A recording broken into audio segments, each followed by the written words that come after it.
est-ce que vous avez regardé le combat? Et si oui, est-ce que pour vous, cette décision est juste par rapport à la physionomie globale du combat? Il y a eu des divergences. Donc, moi, par exemple, je voyais une décision partagée de Ngannou. Après, que ça aille dans un sens ou dans l'autre, ça m'a pas forcément, c'était pas choquant, c'était pas non plus le vol de l'année. Mais j'aurais vu une décision partagée par rapport à Ngannou. Quand j'en ai discuté justement avec Mathieu et Daniel, eux, ils étaient sur l'opinion de non, c'est Tyson Fury qui a gagné.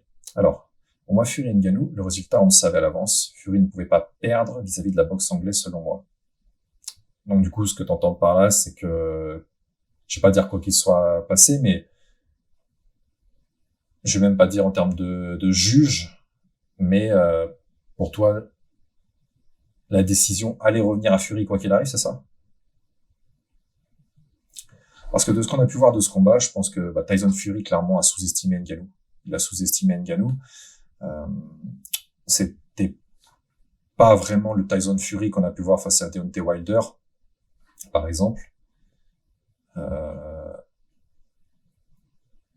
Là où pour moi Ngannou en fait est sorti victorieux de ce combat, c'est-à-dire que il a fait une performance qui était tellement au-dessus de ce qu'on attend de ce qu'on pouvait espérer en fait, et que justement Tyson Fury a fait une perf qui était tellement en bas que sur la prestance dans le ring, les gros coups puissants portés, on pouvait voir justement Ngannou l'emporter. Après, quand on regarde en termes vraiment de statistiques, oui, c'est Tyson Fury qui a mis beaucoup plus de frappes, même si c'était pas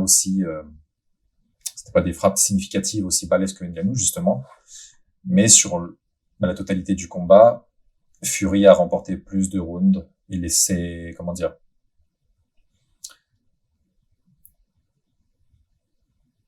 sur le scoring, ça a été, voilà, je remporte les rounds, c'est safe, j'utilise mon jab, et il l'a très bien utilisé d'ailleurs. On voyait qu'il n'arrivait pas forcément à rentrer le cross, parce que aussi derrière, en termes de défense, Ngannou avait son gros crochet gauche, et qu'il a déjà pris une fois justement qu'il l'a envoyé au tapis, ce knockdown. Mais voilà, c'était pas en fait, disons que par rapport au combat précédent, Tyson Fury a déçu. Et par contre, Ngannou, il a régalé sur tous les points.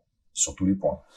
Sur le fait sur sa patience dans le combat, le fait de pas rusher, même après le knockdown, on a vu, il a pas foncé, il a pas rush. Sur son cardio aussi. Son cardio, parce que bon, un 10x3 en anglais, c'est pas pareil qu'un 3x5 ou un 5x5 en MMA.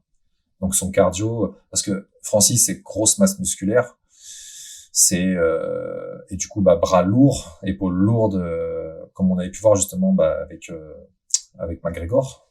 Le cardio, l'endurance physique n'avait pas tenu. Là, Ngannou, franchement, ça a tenu, et il y a une petite baisse de régime, je dirais, vers le 4e, 5e round, mais après c'est revenu. Par contre, Fury, lui, il a une baisse de régime qui justement il a pas réussi à rattraper après à la fin du combat, quoi. Comme j'avais dit justement dans la vidéo avec Mathieu, pour moi le gagnant de ce combat, en soi il en ressort perdant, et le perdant de ce combat, donc Francis, en ressort vraiment gagnant, parce que il tient tête au plus grand boxeur heavyweight presque de tous les temps. Alors, en gros, si c'était mitigé, alors Fury gagnait forcément au juge. Là, en plus, il a eu des rounds, donc décision logique de mettre Fury gagnant. Oui, c'est vrai que pour la boxe anglaise, pour le monde de la boxe anglaise, ça l'aurait mis mal qu'un gars du MMA, même si Francis a déjà pratiqué la boxe anglaise quand même depuis un bon moment, ça l'aurait mis mal que un mec qui arrive à 0-0 en boxe professionnelle battre le champion poids lourd, et en plus invaincu.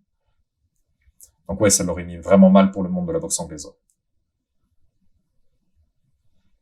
Mais on peut voir quand même un goût amer, que ce soit à la fin sur le ring, que ce soit en interview post-fight de la part de Tyson Fury, parce que il a pas réussi à s'imposer comme il s'est imposé d'habitude.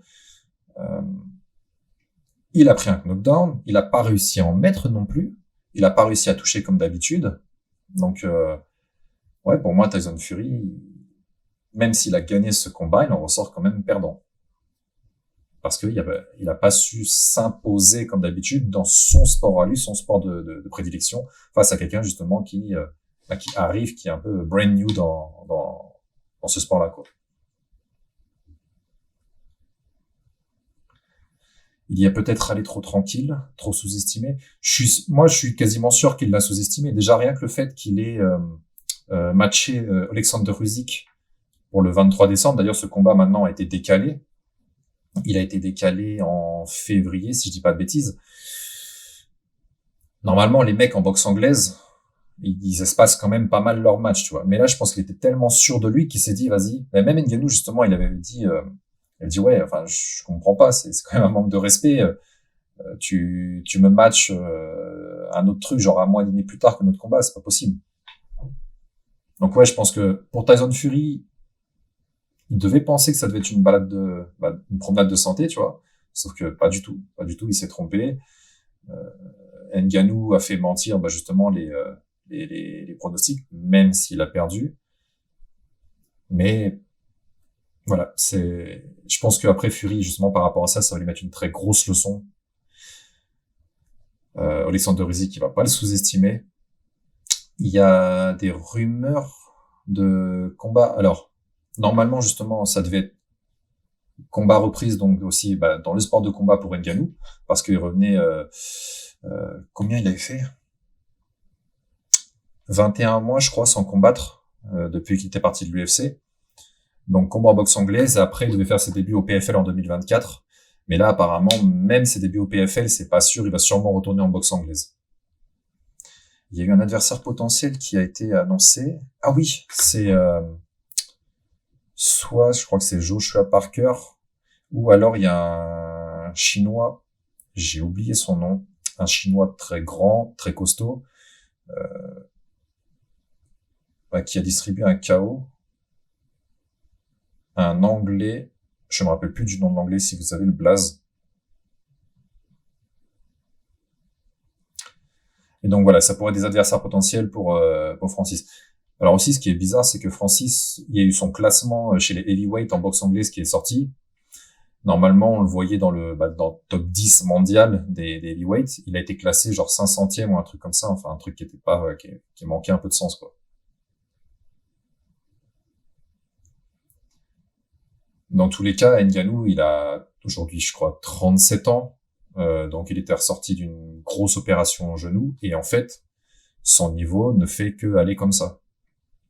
On a pu voir donc sa progression à l'UFC, que ce soit sur son tempérament, sur son calme, sa patience, sur sa lutte, sur son striking. Il est vraiment sur la pente ascendante, quoi. Et ce qui est assez rare justement pour un heavyweight, surtout par rapport à son âge et par rapport aux blessures qu'il a eues. Mais enfin, c'est super à voir, Et puis sa vie, c'est un film. C'est vraiment parti de rien. C'est le mec, il est dans les mines, il charbonne le sable à la pelle dans son pays au Cameroun, tout ça. Donc son escape vers la France, la façon dont il est monté pour aller après au plus haut niveau UFC, décrocher la ceinture de l'UFC, et là maintenant tenir tête au plus grand champion poids lourd. Son parcours inspire le respect, est vraiment fort, fort, fort.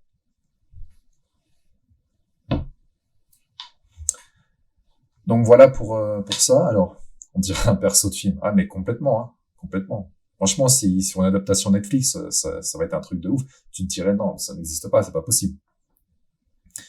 Donc voilà, pour Francis, la suite. Donc, comme j'ai dit, soit à nouveau combat en boxe anglaise contre ses deux adversaires potentiels, ou alors combat en MMA, au PFL donc. Et pour Tyson Fury, alors combat contre Alexander Usyk qui devait se faire fin décembre a été reporté justement en février.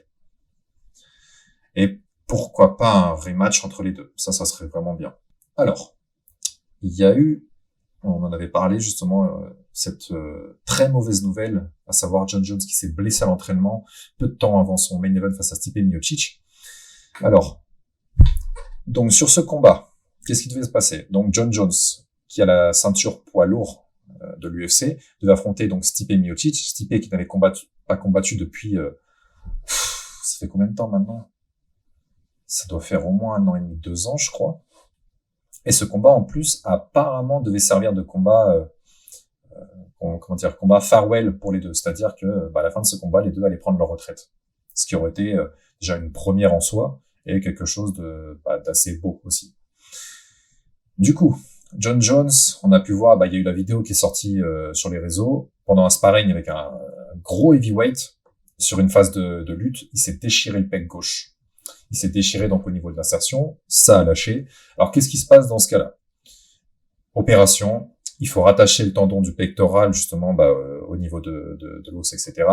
Donc opération, convalescence, rééducation, remise en intensité, etc., etc. Donc par rapport à ça, on a un John Jones qui est out au moins pendant 8-9 mois. Comme Mehdi, non. Ouais, c'est ça. C'est ça. C'est-à-dire, alors Mehdi, lui, s'est arraché donc pendant du développé couché. John Jones, en fait, après, c'est sur le même mouvement. C'est-à-dire qu'on a on a un étirement du pec qui est vraiment, alors soit trop, c'est soit à froid, soit mal échauffé, soit qui est trop important justement pour le tendon. Et l'étirement fait que le tendon snap, comme il m'était arrivé moi justement par rapport au biceps, une trop grosse extension et il y a le tendon qui snap. Donc voilà. Alors ce qui est dommage, c'est que John Jones, on a pu voir justement faire une énorme prépa pendant longtemps. John Jones n'est plus tout jeune non plus. Il faut voir comment il va gérer cette blessure, que ce soit mentalement ou physiquement, comment il va revenir, dans quelle capacité, parce qu'après, d'ici 8 mois, il peut y avoir aussi plein de choses qui vont se passer dans la catégorie heavyweight. Je suis pas sûr qu'entre-temps, Stipe Miocic prenne sa retraite, mais ça va faire quand même ce qu'on appelle un lay-off, enfin une pause vraiment très très longue. Donc soit Stipe attend John Jones encore presque 8-10 mois, ou alors il va refaire un petit combat de reprise, mais avec le risque potentiel que si ça se passe mal, et le combat pour la ceinture, en fait, il pourra oublier, quoi. Du coup, par rapport à cette blessure, on a maintenant un combat intérim d'ailleurs, on va venir dessus, entre Thomas Spinal et Sergey Pavlovich. Et donc, Jiri Prochazka contre Alex Pereira, comme on peut voir ici, a été promu au rang de main event maintenant. Ce combat-là devait se dérouler justement en co-main event. Alors oui, donc Thomas Spinal, anglais, 13 victoires, 3 défaites, contre Sergey Pavlovich, russe, 18 victoires pour seulement 1 défaite. Alors, donc ce combat, qui ne devait pas avoir lieu à la base, a été mis en place justement pour la ceinture intérimaire des poids lourds de l'UFC. Donc, qu'est-ce qui se passe quand un gars a la ceinture intérimaire? Donc là, par exemple, si l'un des deux gagne, il rencontrera le gagnant de Stipe contre John Jones pour unifier la ceinture. Pour l'unification, pour que ce soit le champion poids lourd et que ce soit undisputed, quoi. Alors déjà ces deux-là étaient pressentis justement soit pour faire office de remplaçant pour le combat au cas où entre Stipe et John Jones, s'il y en a un qui se blesse. D'ailleurs ça a été un peu bizarre parce que je crois que c'était Pavlovich qui devait servir justement de backup pour ce fight. John Jones se blesse et Stipe apparemment refuse, ou un truc dans ce genre-là, d'affronter Sergey Pavlovich. Donc Stipe est mis sur la touche, Tom monte au créneau pour justement affronter Sergey pour la ceinture intérimaire. Donc en termes de profil, qu'est-ce qu'on a? Alors Thomas Spinal, on a un heavyweight qui est dans la même trempe que Cyril Gane, c'est-à-dire les new heavyweight dans leur façon de combattre, de se déplacer. Spinal, il a un footwork qui ressemble pas du tout à un heavyweight, c'est-à-dire il va bouger comme un middle, voire un welterweight. Il a de très bons déplacements, très bonne vitesse, bonne variation de niveau, bonne lutte, bon sol. Il a les mains lourdes. En soi, il est complet. Il a du cardio. Alors, il lui est arrivé un sale truc contre Curtis Blade. Je crois que c'était sur un low kick, si je dis pas de bêtises. Il s'était explosé le genou. Après, il a dit aussi qu'il avait des choses à changer dans son camp d'entraînement, son team. Là d'ailleurs sur ces dernières photos, on a pu voir que il avait fait parce qu'il avait repris une condition physique vraiment de bâtard quoi. Il avait fait du très très très gros boulot. Aspinal, donc il peut KO'ter, il peut faire des décisions, il peut soumettre, il est vraiment complet. Il est vraiment complet. En face, on a quoi? On a Sergei Pavlovich, une machine à KO. Une machine à KO. Le mec, il connaît pas le deuxième round. Le mec, il a de la dynamique dans les points. C'est pas un profil où il va rusher. Quand je dis rusher, je pense à l'image, par exemple, Ngannou contre Rozenstruik, où il avait a fait une course vers Rozenstruik et tout ça. C'est quelqu'un, alors, très grosse boxe anglaise. Il a pas forcément une grosse utilisation de kick, mais il a vraiment les mains très, très, très, très lourdes. Donc là où Aspinal peut être dangereux un peu dans tous les compartiments sans en avoir forcément un qui s'élève au-dessus de tous, Pavlovich, lui, il sera vraiment très, très, très dangereux debout. Et surtout dans les échanges en boxe anglaise. Donc sur la cote, on a une cote assez proche en soi. Il n'y a pas de grosse disparité là-dessus. N'hésitez pas à me dire, hein, pour vous, ce combat, qu'est-ce qui en ressort, qui va être gagnant, de quelle manière, tout ça. Moi, si je devais me lancer donc dans un prono, c'est assez compliqué parce que voilà, soit je dirais Pavlovich par KO, peut-être toucher Tom justement à froid, je dirais premier round, deuxième round, si c'est Tom qui va gagner. Parce que pour cadrer justement Aspinal, ça va être costaud par rapport à son jeu de jambes.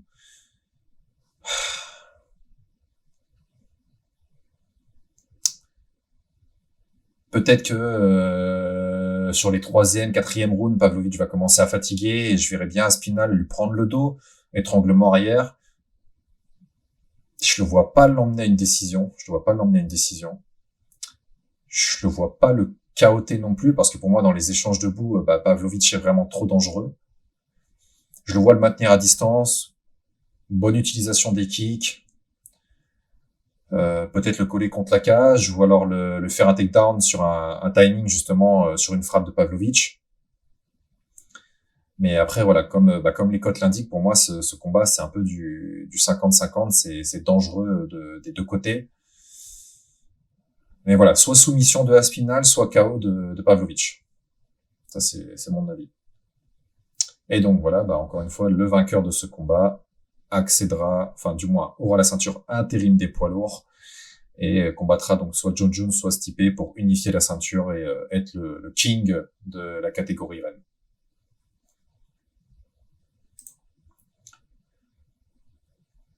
Sinon, parce qu'après dans la catégorie poids lourd, alors oui, il y a Cyril Gane, il y a le Cyril Gane français. Je sais pas s'il est, encore prétendant au titre. C'est-à-dire que si, par exemple, son prochain combat pourrait être directement pour le titre, ou il doit faire encore un combat de plus avant de pouvoir se relancer dedans. Là, il y a eu un combat poids lourd cette nuit entre Jailton Almeida et Derek Lewis. Almeida, il a fait un travail de contrôle absolument dingue sur Lewis pendant, je crois, il l'a contrôlé. D'ailleurs, c'était un record à l'UFC. Il l'a contrôlé, je crois, pendant 20 ou 21 minutes au sol. Et à la fin, il a fait un call-out sur Cyril Gane. Alors, je sais pas si ce combat va se faire. Ça sera un combat très intéressant, parce qu'Almeida a vraiment un très gros sol. Et voilà, ça bouge pas mal dans la catégorie heavyweight de l'UFC. Ça bouge pas mal et c'est cool. Et surtout, c'est que peut y avoir des surprises dans tous les sens. C'est pas un truc fixé. On sait que, comme je sais pas à l'époque de, pas dire de bêtises, mais voilà, de Cain Velasquez par exemple. On savait un petit peu, voilà, il y a Cain le king et entre guillemets ça bouge pas trop. Là, ça peut bouger vraiment dans tous les sens. Jiri Prochazka, le le combattant des montagnes, des bois, le combattant sorti d'un manga contre Alex Poatan Pereira. Alors, ce combat, pourquoi, comment, qu'est-ce qui se passe, comment ça se fait qu'on ait le droit à ça? Donc Pereira, est monté de catégorie après sa défaite donc face à Izzy, face à Adesanya. En premier gros test, il a affronté Jan Blachowicz, ancien champion de la KT 93 de l'UFC. Il a gagné par décision, si je dis pas de bêtises. Et en face, on a donc Jiri Prochazka, Jiri qui est ancien champion aussi, qui avait gagné la ceinture face à Glover Teixeira par étranglement arrière, je crois, sur la fin du combat, au 5e round, un truc comme ça, enfin un comeback de malade. Et Jiri n'avait pas combattu depuis un sacré moment parce qu'il s'était explosé l'épaule. Je crois que ça l'avait mis out pendant combien de temps? Ça fait 1 an, je crois, maintenant. Bref, il avait eu à l'entraînement une très très grosse blessure, besoin d'opération, un peu à la John Jones, c'est-à-dire opération, convalescence, rééducation, remise à l'effort, etc. quoi. Et pour le combat retour justement de Jiri, c'est vraiment pas un cadeau, c'est-à-dire que le mec, il va affronter le two-time champion du Glory dans 2 KT. Il va affronter l'ancien champion middleweight. Il va affronter un mec qui a les mains ultra lourdes, mais qui reste en soi un peu unidimensionnel. C'est-à-dire très très grosse boxe, très très grosse boxe pied-point, mais peu de lutte et peu de sol en soi. Que dire de ce combat? On a un style de Prochazka qui est wild, c'est-à-dire qui est sauvage, qui est atypique, que ce soit déjà dans sa garde, les mains très basses, sa façon d'envoyer les coups, ses combinaisons. C'est vraiment pas quelque chose d'académique. Contre un Alex Pereira, donc qui vient du kickboxing, ses combinaisons, c'est des combinaisons vraiment très propres, c'est des combinaisons aussi qui font très mal. Il y a un bon volume de frappe. On l'a tous vu, un crochet gauche absolument monstrueux. Jiri, lui, est dangereux un peu avec toutes ses frappes, que ce soit du coude, on l'a pu voir avec le coup de coude retourné justement sur Dominick Reyes. On peut voir aussi qu'il a les mains lourdes. Alors, Jiri, on peut voir aussi donc comme il est généreux, il s'ouvre aussi pas mal, et il a déjà reçu quand même des sacrés cartons au niveau du menton. Il a un bon cardio. Pereira, son cardio correct. Cardio correct, c'est pas une bête de cardio, mais c'est pas non plus un mec qui est faible en cardio. En termes de gabarit, c'est assez similaire. Ils sont grands, ils sont costauds pour la KT. Je pense qu'ils font de toute façon, oui, Pereira, c'est connu, il fait des très gros weight cuts. Prochazka, potentiellement aussi. Mais voilà, je pense pas qu'il y ait des trop gros niveaux en termes de kilos le jour du combat. Alors, donc ce combat a été mis en main event, donc 5 rounds pour la ceinture 93. L'ancien champion, parce que là donc c'est pour la ceinture vacante, parce que l'ancien champion Jamal Hill qui avait la ceinture, je crois que il s'est pété le tendon d'Achille.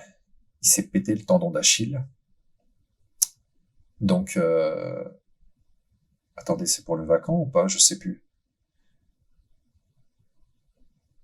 Salut Rezok. Attendez, j'ai un petit doute. Si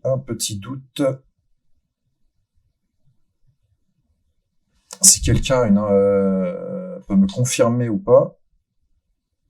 Oui, c'est ça, c'est le vacant. Je savais plus si le combat entre Prochazka et entre Jan Blachowicz et Pereira était pour la ceinture déjà ou pas. Donc non. Là voilà, ça sera ça pour aller chercher donc le titre vacant. Le déroulement de ce combat. Ça va nickel et toi, Rezok. Sur le déroulement de ce combat, c'est chaud, c'est vraiment très chaud à se prononcer parce que, alors, Jiri, c'est un mec qui met la pression. C'est un gars qui avance, qui n'a pas peur de prendre des coups. Et Pereira, c'est quand même un mec qui a un très bon timing, il a une bonne lecture de jeu, il a un bon coup d'œil, il a des bons contres aussi. On peut voir que les deux peuvent être touchés et titubés. D'ailleurs, je pense qu'en termes de menton, avantage à Jiri. On a pu voir qu'Adesanya, justement, a réussi à KO'ter Pereira, donc Adesanya a une KT en dessous. Je pense que Jiri tape beaucoup plus fort qu'Adesanya. Donc Pereira, potentiellement un moins bon menton. Il va pas falloir qu'il s'expose trop, surtout avec les frappes complètement wild, sauvages de Prochaska. Je vois vraiment pas ce combat aller à la décision. Je vois vraiment des très gros échanges en striking. Peut-être un peu de clinch contre la cage. Peut-être un peu de sol s'il y en a un qui est débordé en striking. Mais je vois pas, par exemple, Pereira aller chercher le sol. C'est quoi votre prono pour ce combat, vous? C'est vraiment chaud à se prononcer, là.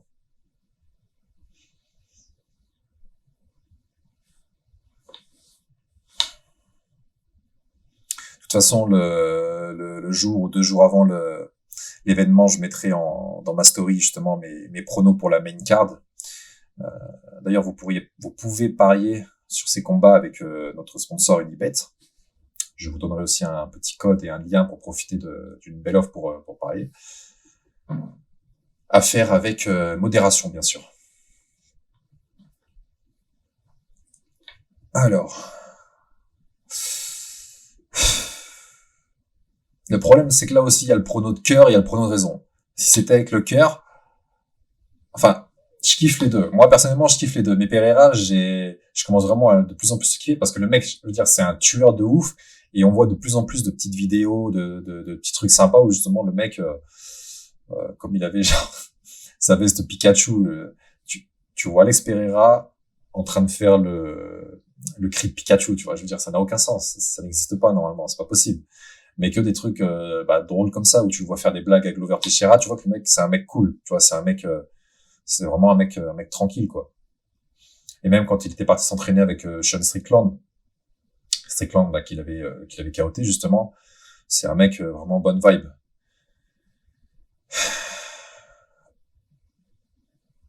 Prono de cœur, et puis même parce qu'il a été double champion Glory, ça serait vraiment cool de le voir double champion à l'UFC. D'ailleurs, Pereira, il a été introduit au Hall of Fame du Glory, je crois, cette semaine-là. Donc ça, pour mon prono de cœur, je dirais Pereira, et pour mon prono de raison, je dirais Jiri parce qu'il a beaucoup plus d'armes que Pereira dans son arsenal. Beaucoup plus d'expérience aussi en MMA. Après, il faut voir la forme physique qu'il va avoir justement par rapport à sa longue pause due à sa blessure, dans quel état il va revenir. Mais voilà, sur mon prono de raison, moi je dirais Jiri par soumission ou KO, deuxième, troisième round. Et prono de cœur, je dirais Pereira KO au deuxième round. Voilà. Je n'avais pas vu ça. Bon, ne vous fiez pas au palmarès qui est affiché 4-1-0 pour Benoît et 5-3 pour Matt Frivola. Ça n'existe pas, ce palmarès. Je vais redire les palmarès respectifs de ces personnes-là. Donc Benoît, il est à 12 victoires, 1 défaite. J'ai pas assez suivi ces combattants, je vais piffer si je balance un nom. Ah mais vas-y, tu peux, y a pas de... Ça, je serais pas le seul à me tromper. Donc Benoît, il est à 12 victoires, 1 défaite. Matt Frivola, il est à 11 victoires, 3 défaites et un match nul. Donc voilà, je ne sais pas pourquoi il y a ces palmarès étranges qui se sont affichés. Alors, ce combat... d'ailleurs, ça a été un bon truc. Je pensais que ce combat de base devait ouvrir Stat in UFC. Ah, ok. C'est c'est le palmarès qu'ils ont produit depuis qu'ils sont à l'UFC. Donc Benoît, à l'UFC, a 5 combats, il a 4 victoires, 1 défaite. Et Matt Frivola a 5 victoires, 3 défaites et un match nul au sein de l'UFC. Mais c'est pas le palmarès de leur carrière complète. Merci Kava. Bien vu, bien vu. Alors, ouais, donc le combat devait ouvrir la main card. Ce n'est plus le cas. Maintenant, il est placé donc en 4e combat. Le combat qui va ouvrir la main card, c'est Diego Lopez contre Pat Sabatini. Je crois que c'est un choc de featherweight ou bantamweight, si je dis pas de bêtises. 125 pounds, c'est quoi? C'est bantam, je crois. Et donc Benoît combat sur le combat après. Et après ce combat-là, il y a Mackenzie Dern contre Jessica Andrade. Jessica Andrade, donc ancienne tenante du titre de la KT. C'est quoi? Flyweight? Strawweight? Je sais plus. Strawweight. Contre Mackenzie Dern. Mackenzie Dern, c'est une prodige du sol et qui a aussi amélioré sa boxe. Ça sera le 3e combat. Et donc après, combat pour la ceinture intérimaire des poids lourds. Et après, donc, le main event entre Jiri et Pereira. Alors, pour revenir sur ce combat, on avait déjà fait un bon gros débrief sur l'épisode précédent de Bushido Time.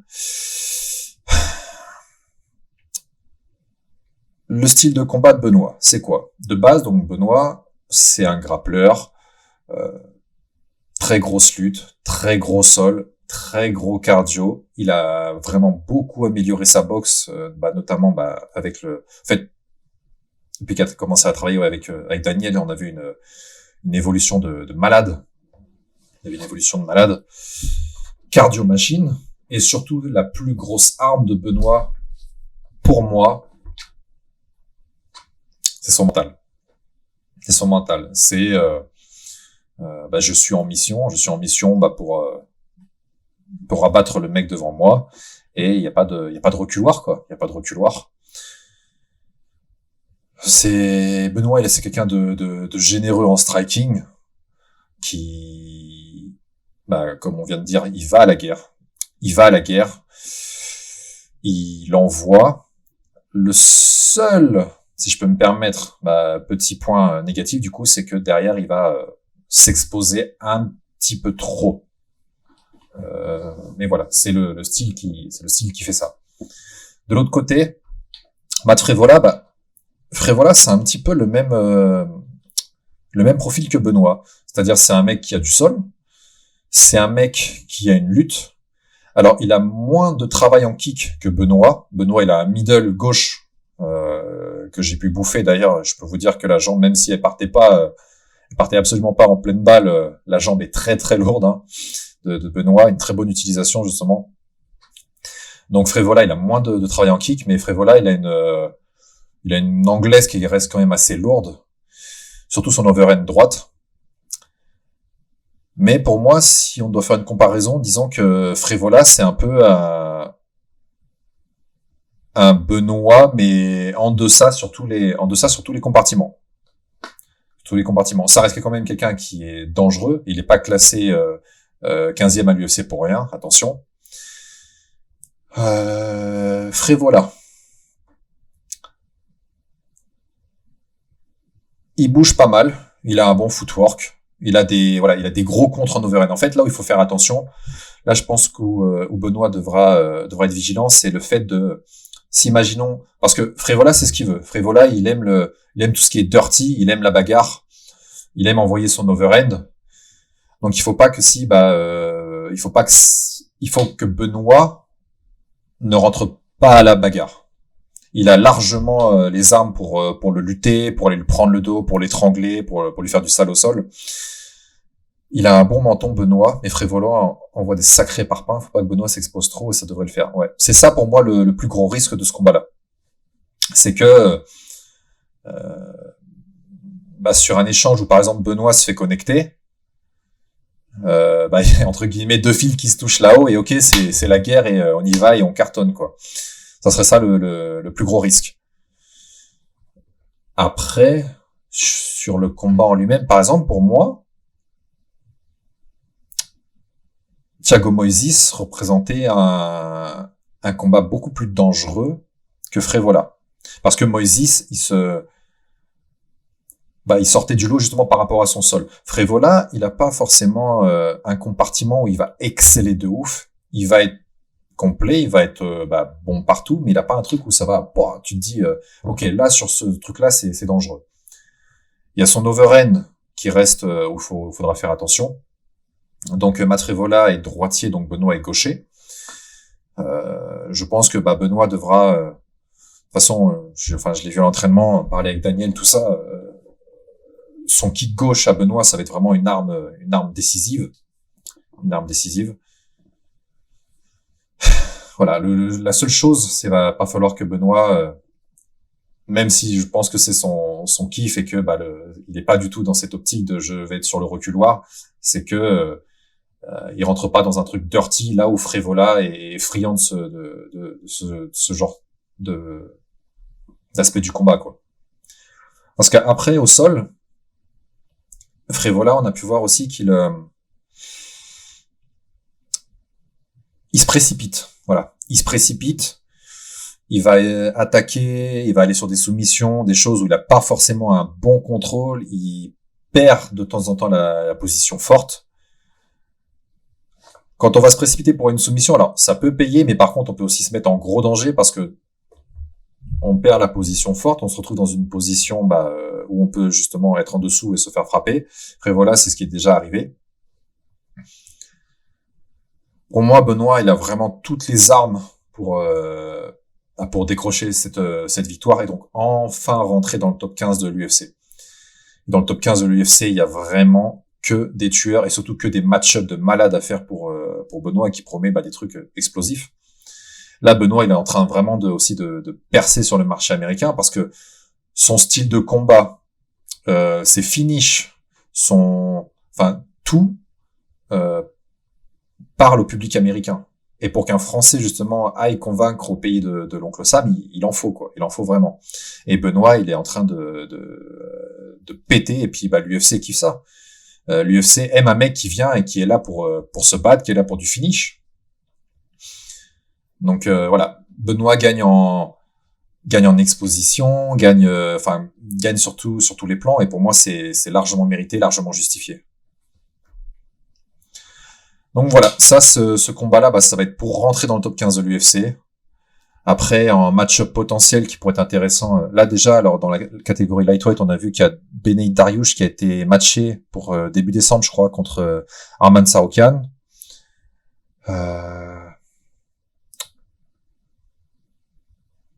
Qu'est-ce qu'il peut y avoir Allons faire un petit tour sur le site de l'UFC. UFC Ranking Lightweight.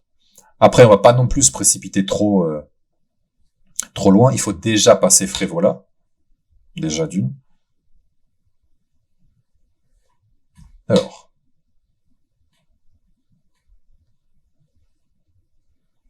Ah non, Frévola, il n'est pas classé 15e, il est classé 14e. Il y a Drew Dober qui est 15e. Après, donc, on a du Renato Moicano, on a du Bobby Green, Jalin Turner, Rafael Dos Anjos, Dan Hooker, donc Arman Tsarukyan, Fiziev, mais il est out pendant plusieurs mois parce qu'il s'est explosé la jambe. Il y a Gamrot. Contre Gamrot aussi, ça pourrait faire un combat spectaculaire. Chandler, Beneil Dariush, Poirier, Gaethje, Charles Oliveira, et donc ensuite Islam Makhachev. Le top 15 de l'UFC, c'est la boucherie. C'est la boucherie, et chaque combat qui pourrait potentiellement se faire, ça serait un banger. Vraiment un banger de ouf, quoi. Votre avis sur ce combat? Parlez un petit peu dans le chat. N'hésitez pas, soyez pas timide. Je vois qu'il y a 18 personnes. Allez, lâchez un petit prono, là.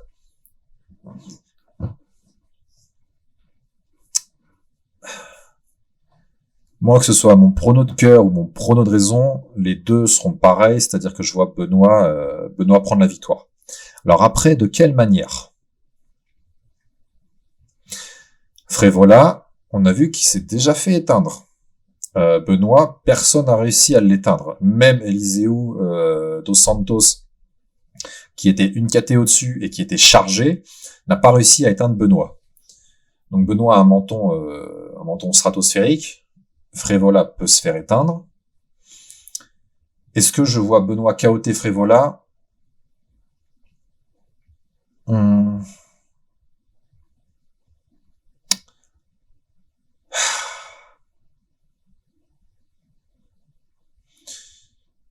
Je pense pas. Je vois Benoît Saint-Denis pour moi, soumission maybe. Ouais, je pense. La soumission, la décision peut-être, La décision allait à 10% et puis la soumission à 90%. Il a un très bon contrôle de dos, Benoît. Très très bon contrôle de dos. Il va très bien le chercher, surtout sur les phases de cage control. Étranglement arrière. S'il le soumet, je verrai un étranglement arrière. Ou un bras-tête, l'un ou l'autre. Mais ouais, si je dois me prononcer, je verrai étranglement arrière. Après, ça serait où justement un gros finish par KO TKO, parce que là en plus il va en territoire ennemi, c'est-à-dire que déjà d'une Matrevola il est américain et de deux il est de New York. Il s'entraîne avec, je crois que c'est Ray Longo, avec toute l'équipe de Aljamain Sterling, Matt Serra, etc. Donc les New-Yorkais. Donc là Frevola il est dans son pays, dans sa ville, et Benoît il est vraiment en territoire ennemi. Donc ça serait dingue aussi justement qu'il décroche la victoire là-bas. Ah, les ricains, ils seraient ouf. Et vraiment, en tout cas, même que ce soit pour l'athlète ou la personne que c'est, Benoît, je lui souhaite vraiment toute la victoire et avec la manière.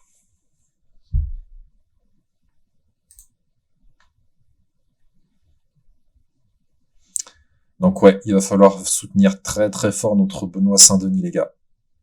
Compte sur vous. Je vois pas Benoît aller à la décision. Donc, petit rappel, c'est un 3 fois 5 minutes. Il a annoncé ne pas faire 5 rounds avec les mecs de Sakaté. Il va chercher la victoire avant, quitte à risquer le combat, je pense. Mais attends, qu'est-ce qu'il a dit déjà? Il n'y a pas un mec qui tient 3 rounds de 5 avec moi. Ça, c'était le statement. Ah oui, et puis le mec qui va m'éteindre, il est pas encore né. Ça, c'est des lourds statements, tu vois. Et je pense qu'il est capable largement capable justement de les, comment dire, de les honorer, ces statements.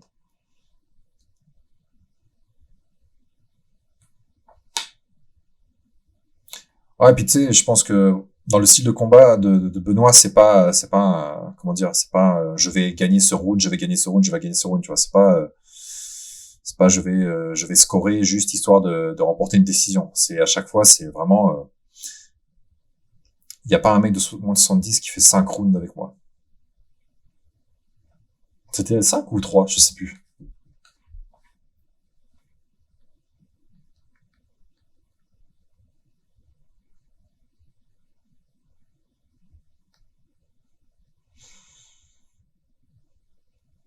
Alors, attends.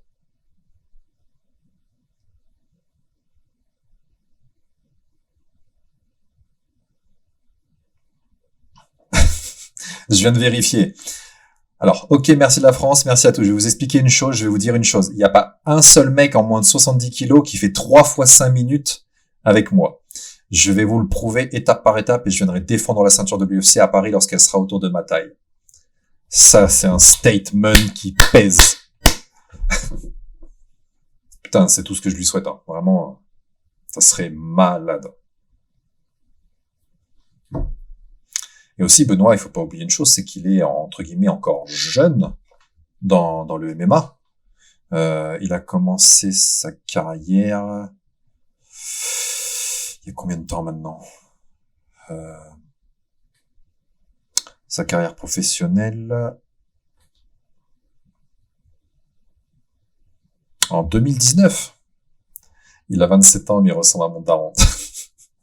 Il y avait eu, je sais plus dans quel reportage j'ai vu ça là. Les reporters, ils avaient demandé à des gens dans la rue, vous lui donnez quel âge à Benoît?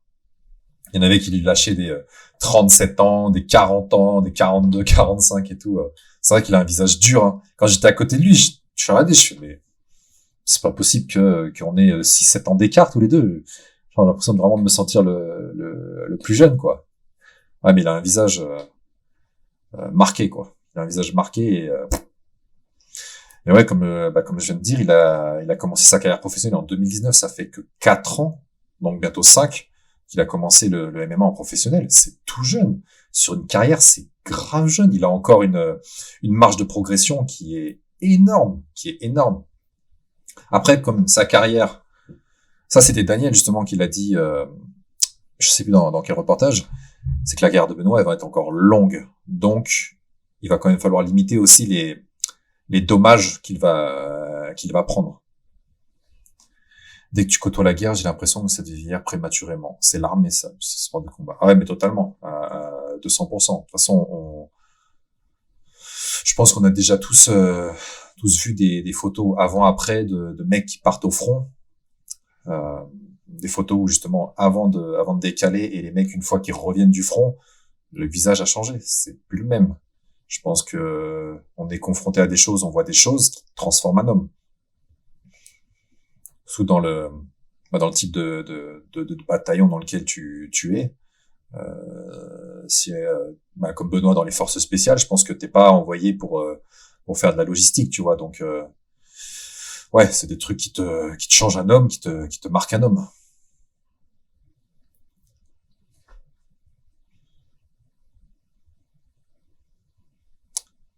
Jean Gabin, il est revenu de la guerre avec full cheveux blancs alors qu'il avait 40 piges, je crois. Bah tu m'étonnes. Tu m'étonnes. C'est des choses que en tant qu'être humain, je pense, on n'est pas censé voir, et qui te transforme complètement, quoi. Mais ouais, putain, j'ai hâte de ouf. J'ai trop hâte de voir ce combat. Benoît Saint-Denis, Matt Frévola. Let's go, Benoît, let's go. Alors pour l'UFC 295, qu'est-ce qu'il y a d'autre autrement? Bah comme on a dit juste avant, il y a en troisième combat donc Mackenzie Dern contre Jessica Andrade. Réveil ou nuit blanche? Je sais pas d'ailleurs à quelle heure va être la main card. Bon alors déjà il y a eu le changement d'heure là en France, mais comme c'est à New York, parce que d'habitude les événements de l'UFC sont à Vegas, et je crois qu'il y a 3 heures de décalage entre New York et Vegas. D'habitude, les main cards de l'UFC, quand c'est à Vegas, c'est à 4 heures du mat, heure française. Là, comme c'est à New York, allons vérifier ça tout de suite. Moi, c'est pas réveil, hein, ça c'est mort. Si je dors, je dors. Donc je vais veiller bien comme il faut là. Et toi? Alors, UFC 295, nuit blanche. Bien sûr les gars, nuit blanche.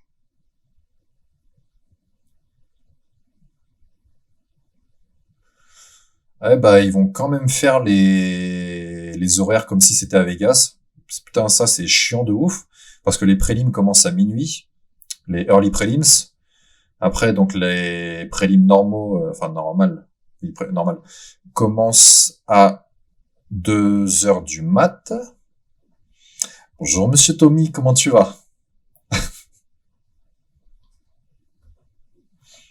Et donc, la main card commencera à 4 heures du mat, heure française. Et ça, c'est relou de ouf. Donc Benoît, bah, je pense qu'il va combattre. Allez, en général, on se donne une demi-heure par combat, le temps de faire les entrées, le combat, le speech post-fight, etc. Benoît, il combattra sur les coups de 4h30 heure française, 4h30 du mat, ouais.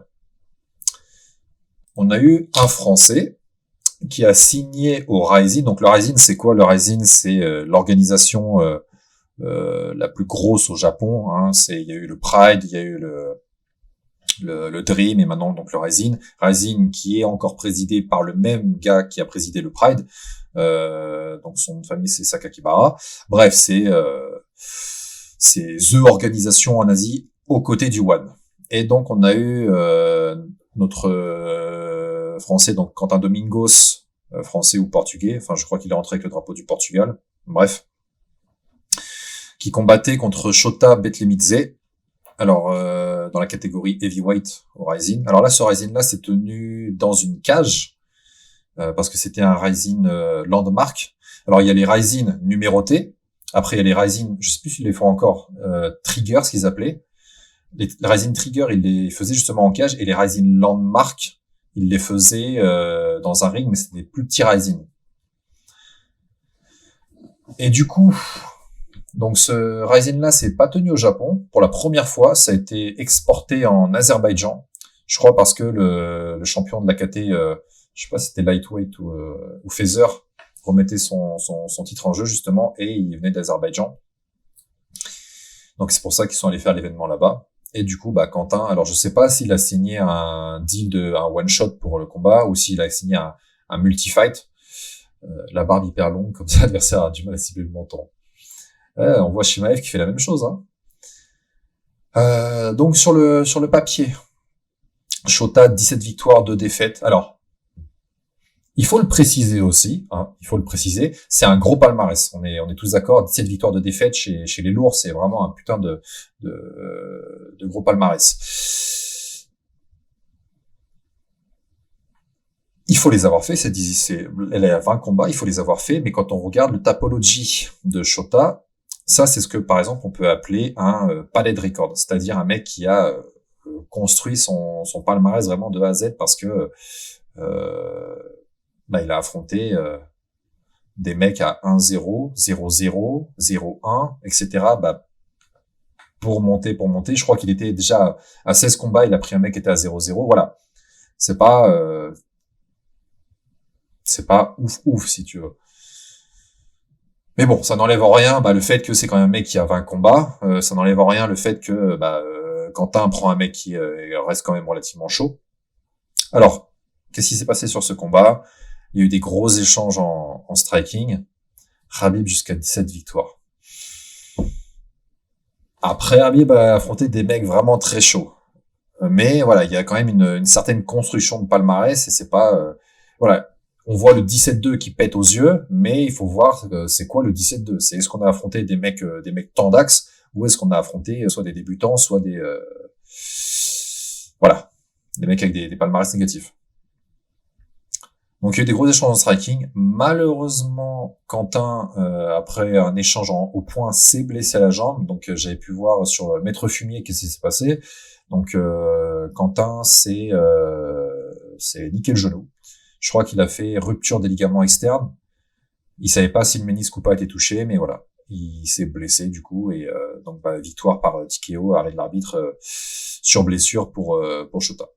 Donc l'essai n'a pas été transformé pour notre Français au Rising. Mais bon, déjà c'est cool de voir des gars de l'Hexagone qui vont aller se produire sur pour moi la plus grosse orga en Asie aujourd'hui.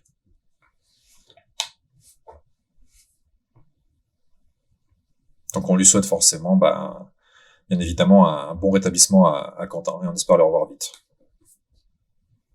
Et si vous n'avez pas vu d'ailleurs, Quentin qui avait déjà fait une vidéo avec Greg MMA qui est disponible sur la chaîne YouTube de Karaté Bushido. Le rachat du Bellator MMA par le PFL. Alors, qu'est-ce que ça va induire? Pourquoi? Comment? Etc. Bon, le Bellator était clairement en perte de vitesse. Le PFL qui a quand même des très gros fonds a justement décidé d'aller faire une offre sur le Bellator et de racheter l'organisation, racheter le nom, racheter la totale. Dans quel cas on a déjà vu ça? On a vu ça avec l'UFC qui avait racheté donc le Pride, qui avait racheté le Pride, les droits, l'organisation, tout ça, qui avait déjà aussi racheté le Strike Force, donc qui récupère les contrats des combattants après pour les placer sous la bannière. Donc, à partir du moment où l'UFC avait racheté le Strike Force et le Pride, les organisations, justement ces deux organisations, ont été amenées à, entre guillemets, mourir. C'est-à-dire ils ne les ont pas fait continuer. Ils ont repris leurs combattants, ils ont repris leurs droits TV, etc. Mais ils ont supprimé les organisations.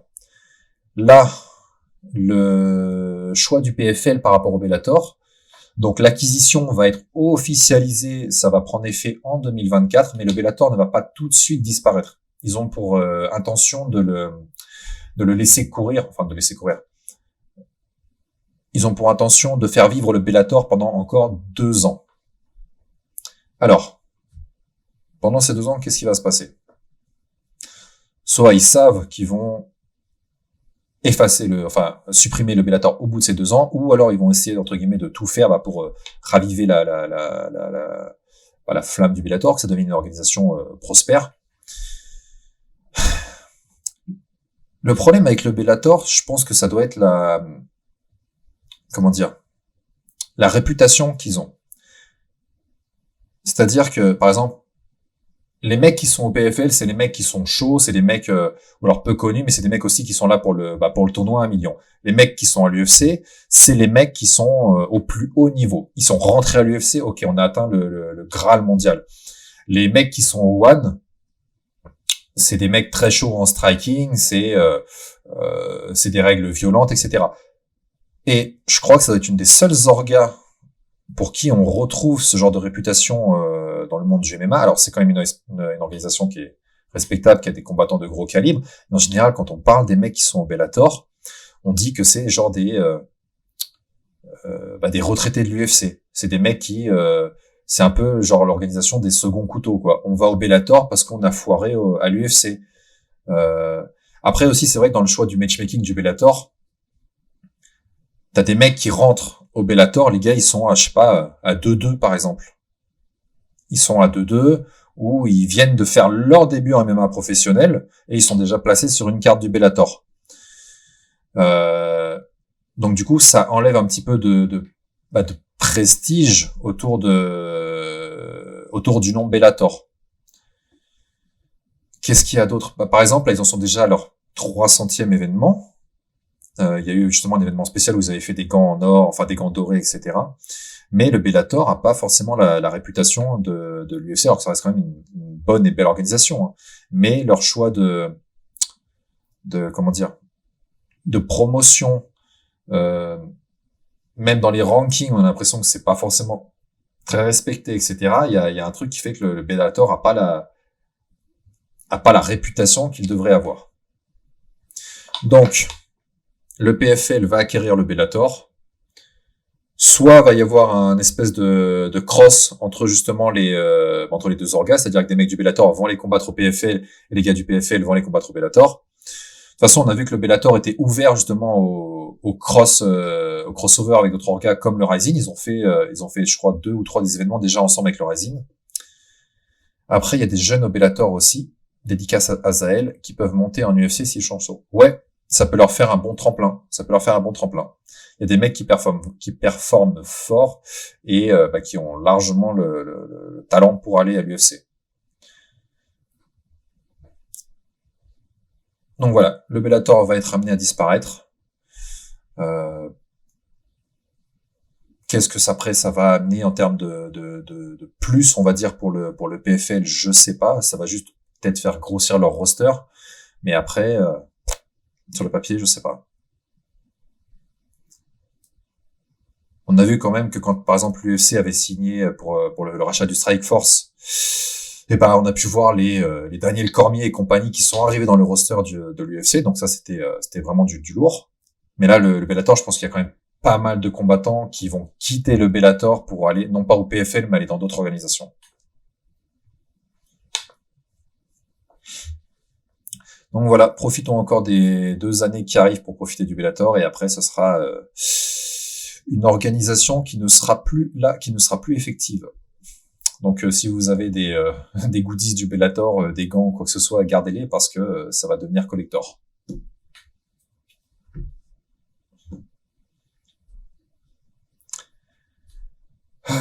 Donc voilà. Écoutez, je pense qu'on a fait le tour des news en termes de sport de combat.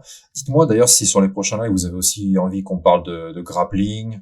Là, je pense qu'il y a notamment fin novembre le Who's Number One avec Gordon Ryan contre Barbosa. On a Mika Galvao contre Cody Steele aussi. Ça, c'est un match de malade, ça va être explosif. Ça, par exemple, aussi, on peut en parler. S'il y en a qui regardent le grapp. Je sais que c'est pas le cas de tout le monde, mais bon, moi, je suis un gros fanat, justement, par rapport à ça. Plus Nogi, d'ailleurs. Le gi, j'ai vraiment du mal à regarder, mais le Nogi sur des événements en super fight comme ça, comme le Who's Number One, c'est du très très lourd. Qu'est-ce qu'il y a d'autre autrement qui s'est passé en sport de combat? Pourquoi t'aimes pas le gi? Parce que je n'aime pas tourner en gi. J'ai mis le gi une fois dans ma vie, et alors, même quand des fois je tourne en no-gi, tu vois, quand il y a un mec qui arrive qui me tire le lycra, j'aime pas ça. J'ai envie de lâche le lycra, mon gars, lâche.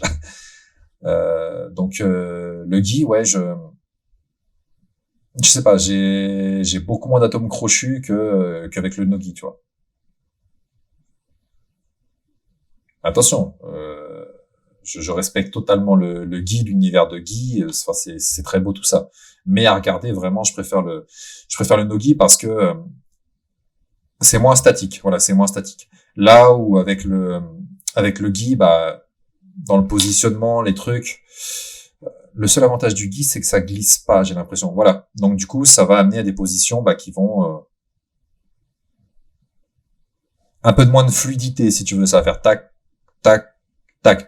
Le no-gi, ça va être dans tous les sens. Surtout si les mecs, ils ont une bonne gestion de la lutte et tout ça, ça va partir dans tous les sens. Par exemple, en no-gi, un mec qui est, je veux dire, c'est spectacle assuré quand vous le regardez faire. C'est un Américain, je crois, qui est d'origine coréenne, un truc comme ça, donc qui s'appelle Cody Steele. Il a fait aussi ses débuts en MMA. Il a distribué des gros KO là au Fury FC. Ça c'est un putain de prospect. C'est un mec, je pense, soit qui va aller dans le Dana White Contender Series, soit qui va foncer à l'UFC. Il a 4 ou 5-0.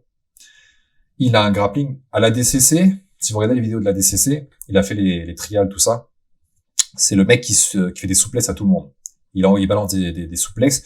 Et surtout, à la DCC, il y a des règles. C'est-à-dire que même si vous sortez du tapis et que l'action compte, et qu'il y a une action, ça peut aller se mêler, se marbrer, se mêler sur la moquette de là où ils sont.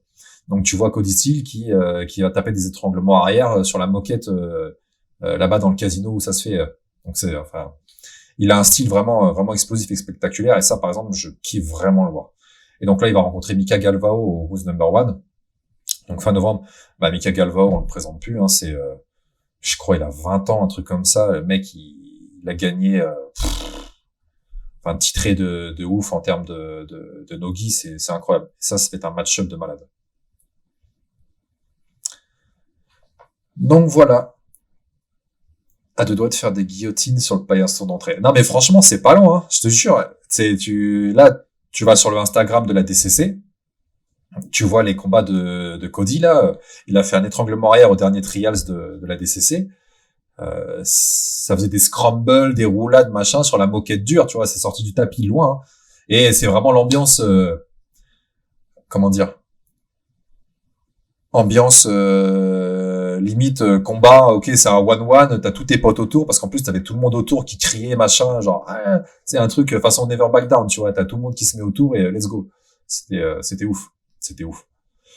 Donc voilà, si vous voulez qu'on parle de Nogi, on peut parler aussi de box style. Là, par exemple, il y a eu en bare knuckle le combat entre Senshai et Boakao. Donc Muay Thai, règle spéciale bare knuckle. Boakao a gagné par décision unanime, si je ne dis pas de bêtises. D'ailleurs, Senshai s'est brisé le doigt, je crois, au premier round du combat. Il y a eu aussi au One la victoire je crois, c'est Jonathan Agerty qui a gagné contre Fabricio Andrade pour la ceinture du One en Muay Thai. Très très beau combat aussi. Bah, au One, ils ont proposé c'est Tai Ruotolo, un des frères Ruotolo justement en nogi contre. Alors je me rappelle plus du nom, je sais plus si c'est un genre Azerbaïdjan, enfin un gars du Caucase, tout ça. Il y a plein de trucs à parler, plein d'orgas aussi à dire. Donc n'hésitez pas à me dire si vous voulez qu'on en parle, quoi. Il y a pas de problème. J'ai eu tellement de peine pour Senshai, il a placé qu'un balayage alors que c'est son truc, j'étais effondré. Sur ce combat là où c'était un petit peu chelou, on s'est posé la question si c'était pas un match truqué, tu vois, un work le truc, parce que bah, Senshai et Boakao c'est quand même deux amis hors ring, et là qu'ils aillent s'affronter et en plus dans des règles aussi dures, est-ce qu'ils vont vouloir aller au charbon autant habituellement que quand c'est un mec random en face? Je sais pas. On a vu qu'ils ont fait des très gros travail de kick, mais ils ont pas forcément boxé plus que ça. Pour un combat en bare knuckle, en Muay Thai, ils sont sortis avec le visage relativement clean, quoi. Genre pas de, comme on peut voir en bare knuckle, juste boxe anglaise, où les mecs, on dirait qu'ils sont fait attaquer par Wolverine, genre ils ont des entailles dans tous les sens. Là, pas grand chose, quoi. Mais ouais, Senshai, pas dans sa forme habituelle, pas dans sa forme habituelle. Est-ce que c'est parce qu'il a affronté son pote? Je sais pas.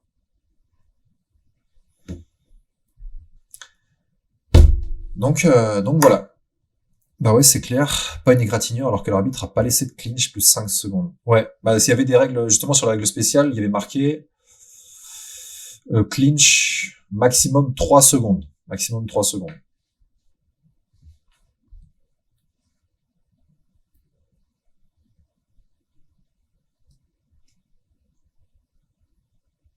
D'ailleurs, en barnacle, il y a aussi, je crois que c'est début décembre, et ils vont faire une ceinture spéciale comme ils ont fait pour le